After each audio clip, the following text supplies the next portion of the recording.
ليه لما بندخل على اي شبكة واي فاي الجهاز بتاعنا بياخد الاي بي بشكل تلقائي، مش بنروح نعمله بايدينا؟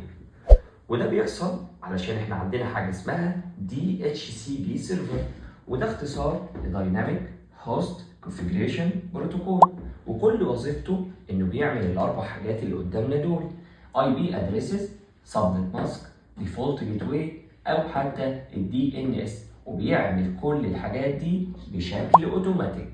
الدي اتش سي بي سيرفر ده بيشتغل ازاي؟ اول ما الجهاز بيدخل الشبكه بيقول انا محتاج اي بي، بيبعت ريكوست للاي بي، فيقوم الدي اتش سي بي سيرفر يقترح عليه ويرد باي بي معين، فيقوم الجهاز يعمل عمليه اكسبت للاي بي ده، فيقوم الدي اتش سي بي خلاص يأساين الاي بي للجهاز.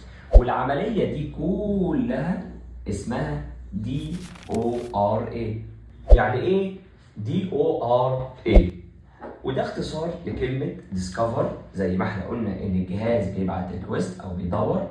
بعد كده اختصار لاوفر، السيرفر بيبدأ يعرض الاي بيهات اللي عنده. بعد كده ريكوست، الجهاز بيعمل ريكوست. بعد كده اكنولج، يعني السيرفر بيوافق. ومن غير دي اتش سي بي كنا هندخل الاي بي والماسك والجيت واي وكمان الدي ان اس بايدينا بشكل مانوال، واي غلطه في الحاجات دي يعني مفيش انترنت.